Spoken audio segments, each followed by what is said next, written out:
उद्या कोणती भाजी करायची आहे हे जर का आपण आदल्या दिवशीच ठरवलं ना, तर आपलं अर्धं काम जे आहे ना, तर ते सोपं होऊन जातं.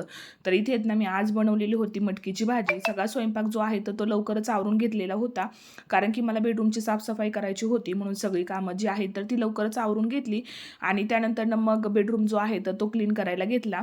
तर सगळ्यात आधी सगळ्या जाळ्या वगैरे ज्या आहेत ना, तर त्या सगळ्या मी काढून घेतल्या झाडूने, जेणेकरून मग क्लिनिंग जी आहे तर ती आपली सोपी होऊन जाईल.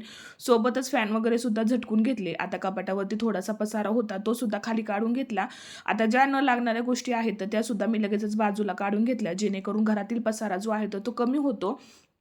आता इथे मेकअपचे थोडेसे प्रोडक्ट वगैरे होते, तर ते सुद्धा बरेचसे खराब झालेले होते. ते सुद्धा साईडला काढून ठेवले आणि मग भिंतीवर थोडीशी धूळ वगैरे होती, तर ते मग मी मॉपने जे आहेत ना, तर ते असं व्यवस्थित असं क्लीन करून घेतलं.